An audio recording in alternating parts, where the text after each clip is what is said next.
साधु शिरोमणि सूत जी, हमें देव प्रतिमा के पूजन की विधि बताइए जिससे अभीष्ट फल की प्राप्ति होती है। सूत जी बोले, हे महर्षियों, मिट्टी से बनाई हुई प्रतिमा का पूजन करने से पुरुष स्त्री सभी के मनोरथ सफल हो जाते हैं। इसके लिए नदी, तालाब, कुआं या जल के भीतर की मिट्टी लाकर सुगंधित द्रव्य से उसको शुद्ध करें। इसके बाद दूध डालकर अपने हाथ से सुंदर मूर्ति बनाएं। पद्मासन के द्वारा प्रतिमा का आदर सहित पूजन करें। गणेश, सूर्य, विष्णु, शिव, पार्वती की मूर्ति और शिवलिंग का सदैव पूजन करें। संपूर्ण मनोरथों की सिद्धि के लिए 16 उपचारों के द्वारा पूजन करें।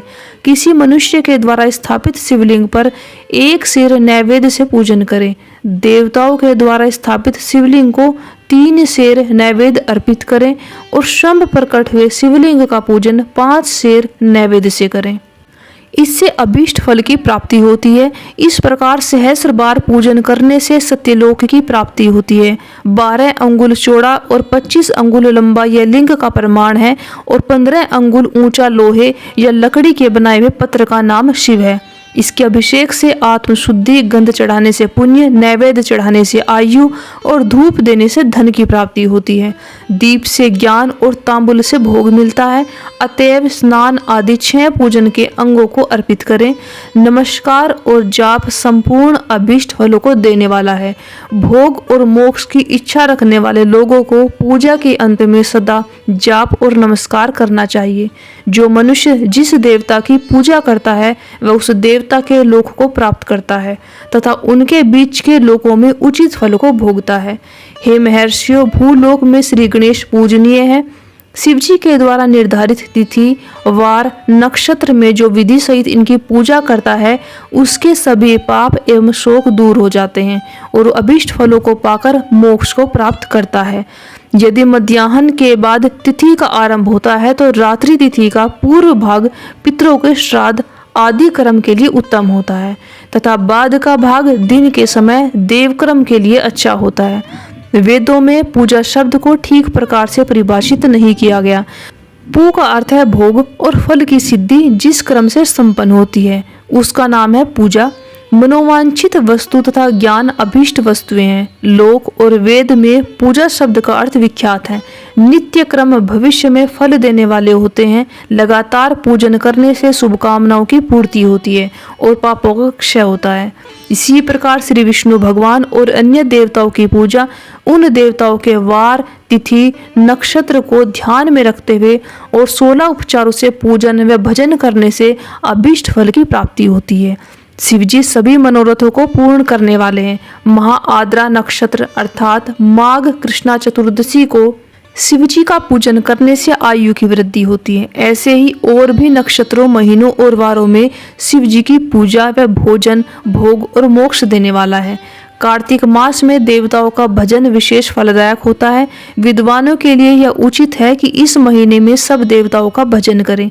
संयम एवं नियम से जाप, तप, हवन और दान करें क्योंकि कार्तिक मास में देवताओं का भजन सभी दुखों को दूर करने वाला है। कार्तिक मास में रविवार के दिन जो सूरज की पूजा करता है और तेल और कपास का दान करता है उसका कुष्ठ रोग भी दूर हो जाता है। जो अपने तन मन को जीवन पर्यंत शिव को अर्पित कर देता है उसे शिवजी मोक्ष प्रदान करते हैं। योनि और लिंग इन दोनों स्वरूपों के शिव स्वरूप में समाविष्ट होने के कारण वे जगत के जन्म निरूपण हैं और इसी नाते से जन्म की निवृत्ति के लिए शिवजी की पूजा का अलग विधान है। सारा जगत बिंदु नाद स्वरूप है। बिंदु शक्ति है और नाद शिव है, इसलिए सारा जगत शिव शक्ति स्वरूप ही है। नाद बिंदु का और बिंदु इस जगत का आधार है। आधार में ही आधेय का समावेश अथवा लय होता है। यही सकलीकरण है। इसी सकलीकरण की स्थिति में सृष्टि काल में जगत का आरंभ हुआ। शिवलिंग बिंदु नाद स्वरूप है, अतः इसे जगत का कारण बताया जाता है। बिंदु देव है और नाद शिव, इनका संयुक्त रूप ही शिवलिंग कहलाता है। अतः जन्म के संकट से छुटकारा पाने के लिए शिवलिंग की पूजा करनी चाहिए। बिंदु रूपा देवी उमा माता है और नाद स्वरूप भगवान शिव पिता। इन माता पिता के पूजित होने से परमानंद की प्राप्ति होती है। देवी उमा जगत की माता है और शिव जगत के पिता। जो इनकी सेवा करता है उस पुत्र पर इनकी कृपा नित्य बढ़ती रहती है। वह पूजक पर कृपा करके उसे अपने आंतरिक ऐश्वर्य प्रदान करते हैं। अतः शिवलिंग को माता पिता का स्वरूप मानकर पूजा करने से आंतरिक आनंद की प्राप्ति होती है। शिव पुरुष रूप है और शक्ति प्रकृति कहलाती है। पुरुष आदि गर्भ है क्योंकि वही प्रकृति का जनक है। प्रकृति में पुरुष का संयोग होने से होने वाला जन्म उसका प्रथम जन्म कहलाता है। जीव पुरुष से बारंबार जन्म और मृत्यु को प्राप्त होता है। माया के द्वारा प्रकट किया जाना ही उसका जन्म कहलाता है। जीव का शरीर जन्म काल से ही 6 विकारों से युक्त होता है, इसीलिए उसे जीव की संज्ञा दी गई। जन्म लेकर जो प्राणी विभिन्न पाशों अर्थात बंधनों में पड़ता है वह जीव है। जीव पशुता के पास से जितना छूटने का प्रयास करता है उसमें उतना ही उलझता जाता है।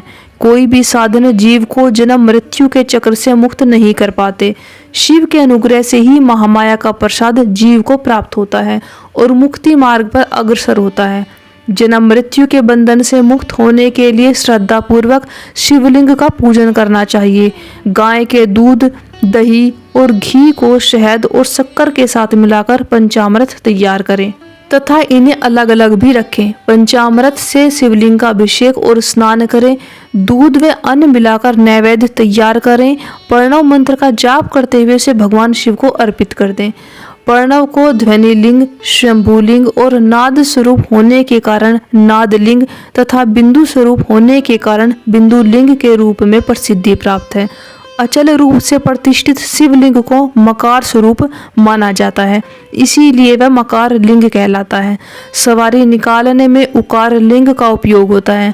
पूजा की दीक्षा देने वाले गुरु आचार्य विग्रह आकार का प्रतीक होने से आकार लिंग के 6 भेद हैं। इनकी नित्य पूजा करने से साधक जीवन मुक्त हो जाता है। सूत जी ने कहा, महर्षियों, आप लोग तपस्या के धनी हैं और आपने मनुष्यों की भलाई के लिए बहुत ही सुंदर प्रश्न किया है। मैं आपको इसका उत्तर सरल भाषा में दे रहा हूँ। प्रकृति से उत्पन्न संसार रूपी महासागर का नाम है। प्रणव इससे पार करने के नौका स्वरूप है, इसीलिए ओंकार को प्रणव की संज्ञा दी गई। प्रपंच न नहीं वह तुम्हारे लिए, इसीलिए ओम को प्रणव नाम से जाना जाता है। अर्थात प्रणव वह शक्ति है जिसमें जीव के लिए किसी प्रकार का भी प्रपंच अथवा धोखा नहीं है। यह प्रणव मंत्र सभी भक्तों को मोक्ष देता है। मंत्र का जाप और इसकी पूजा करने वाले उपासकों को यह नूतन ज्ञान देता है। माया रहित महेश्वर को भी नव अर्थात नूतन कहते हैं। वे परमात्मा के शुद्ध स्वरूप हैं। प्रणव साधक को नया अर्थात शिव स्वरूप देता है, इसलिए विद्वान इसे प्रणव नाम से जानते हैं, क्योंकि यह नव दिव्य परमात्म ज्ञान प्रकट करता है, इसीलिए यह प्रणव है। प्रणव के 2 भेद हैं, स्थूल और सूक्ष्म। ओम सूक्ष्म प्रणव व नमः शिवाय यह पंचाक्षर मंत्र स्थूल प्रणव है। जीवन मुक्त पुरुष के लिए सूक्ष्म प्रणव के जाप का विधान है, क्योंकि यह सभी साधनों का सार है। देह का विलय होने तक सूक्ष्म प्रणव मंत्र का जाप अर्थभूत परमात्म तत्व का अनुसंधान करता है। शरीर नष्ट होने पर ब्रह्मा स्वरूप शिव को प्राप्त करता है। इस मंत्र का 36 करोड़ बार जाप करने से मनुष्य योगी हो जाता है। यह अकार, उकार, मकार, बिंदु और नाद सहित अर्थात ए, ऊ, में 3 दीर्घ अक्षरों और मात्राओं सहित प्रणव होता है, जो योगियों के हृदय में निवास करता है। यही सब पापों का नाश करने वाला है। ए शिव है, ऊ शक्ति और मकार इनकी एकता। पृथ्वी, जल, तेज, वायु और आकाश, 5 भूत और शब्द, स्पर्श आदि 5 विषय, कुल मिलाकर 10 वस्तुएं मनुष्य की कामना के विषय हैं। इनकी आशा मन में लेकर जो कर्मों का अनुष्ठान करते हैं वे प्रवृत्ति मार्गी कहलाते हैं, तथा जो निष्काम भाव से शास्त्रों के अनुसार कर्मों का अनुष्ठान करते हैं वे निवृत्त मार्गी हैं। वेद के आरंभ में तथा दोनों समय की संध्या वंदना के समय सबसे पहले उकार का प्रयोग करना चाहिए। प्रणव के 9 करोड़ जाप से पुरुष शुद्ध हो जाता है, फिर 9 करोड़ जाप से पृथ्वी की, फिर इतने ही जाप से तेज की, फिर 9 करोड़ जाप से वायु की और फिर 9 करोड़ जाप से गंध की सिद्धि होती है। ब्राह्मण सहस्र ओंकार मंत्रों का रोजाना जाप करने से प्रबुद्ध और शुद्ध योगी हो जाता है।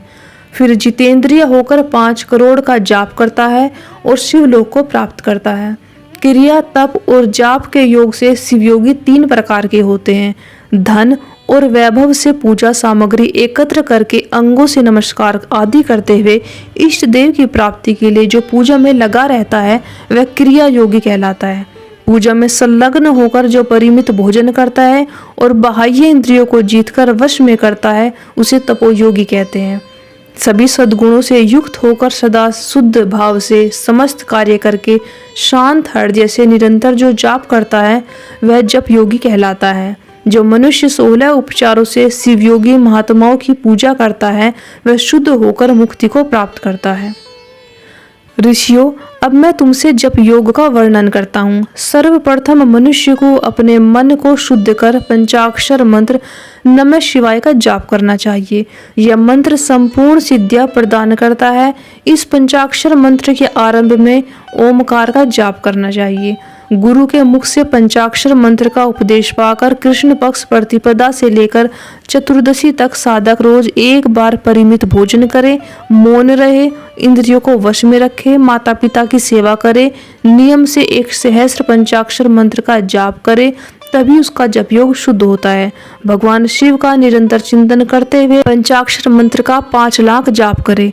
जप काल में शिव जी के कल्याणमय स्वरूप का ध्यान करे। ऐसा ध्यान करे कि भगवान शिव कमल के आसन पर विराजमान है। उनका मस्तक गंगा जी और चंद्रमा की कला से सुशोभित है। उनकी बाईं ओर भगवती विराजमान है। अनेक शिवगण वहां खड़े होकर उनकी अनुपम छवि को निहार रहे हैं। मन में सदाशिव का बारंबार स्मरण करते हुए सूर्य मंडल से पहले उनकी मानसिक पूजा करें। पूर्व की ओर मुख करके पंचाक्षर मंत्र का जाप करें। उन दिनों साधक शुद्ध कर्म करे और अशुद्ध कर्मों से बचा रहे। जाप की समाप्ति के दिन कृष्ण पक्ष की चतुर्दशी को शुद्ध होकर शुद्ध हृदय से 12 सहस्त्र जाप करे। इसके पश्चात ईशान, तत्पुरुष, अघोर, वामदेव और सदोजात के प्रतीक स्वरूप 5 शिव भक्त ब्राह्मणों का वर्ण कर शिव का पूजन विधिपूर्वक करके होम प्रारंभ करें। विधि विधान से भूमि को शुद्ध कर वेदी पर अग्नि प्रज्वलित करें। गाय के घी से 1100 अथवा 1000 आहुतियां स्वयं दें और 108 आहुतियां ब्राह्मण से दिलवाएं। दक्षिणा के रूप में 1 गाय अथवा बैल देना चाहिए। प्रतीक रूप 5 ब्राह्मणों के चरणों को धोएं और उस जल से मस्तक को सींचे। ऐसा करने से अगणित तीर्थों में तत्काल स्नान का फल प्राप्त होता है। इसके उपरांत ब्राह्मणों को भरपूर भोजन करवाकर देवेश्वर शिव से प्रार्थना, फिर 5 लाख जाप करने से समस्त पापों का नाश हो जाता है। पुनः 5 लाख जाप करने से भूतल से सुतिलोक तक 14 भुवनों पर अधिकार प्राप्त हो जाता है। माँ का अर्थ है लक्ष्मी, उससे कर्म भोग प्राप्त होता है, इसलिए यह माया अथवा कर्म माया कहलाती है। साधक 5 लाख जाप करने के पश्चात भगवान शिव की प्रसन्नता के लिए महाअभिषेक एवं नैवेद्य से शिव भक्तों का पूजन करें। भक्त की पूजा से भगवान शिव प्रसन्न होते हैं। शिव भक्त का शरीर शिव रूप ही है। जो शिव के भक्त हैं और वेद की सारी क्रियाओं को जानते हैं, वे जितना अधिक शिव मंत्र का जाप करते हैं उतना ही शिव का सामीप्य बढ़ता है। शिव भक्त स्त्री का रूप पार्वती देवी का है और मंत्रों का जाप करने से देवी का सानिध्य प्राप्त हो जाता है। साधक स्वयं शिव स्वरूप होकर पराशक्ति अर्थात पार्वती का पूजन शक्ति, बेर और लिंग का चित्र बनाकर अथवा मिट्टी से इनकी आकृति का निर्माण करके प्राण प्रतिष्ठा करके इसका पूजन करे। शिवलिंग को शिव मानकर अपने को शक्ति रूप समझकर शक्ति लिंग को देवी मानकर पूजन करे। शिव भक्त शिव मंत्र रूप होने के कारण शिव के स्वरूप हैं।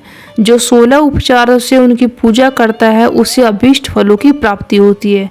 उपासना के उपरांत शिव भक्त की सेवा से विद्वानों पर शिवजी प्रसन्न होते हैं। 5, 10 या फिर 100 सपत्नीक शिव भक्तों को बुलाकर आदर पूर्वक भोजन करवाए। शिव भावना रखते हुए निष्कपट पूजा करने से भूतल पर फिर जन्म नहीं होता।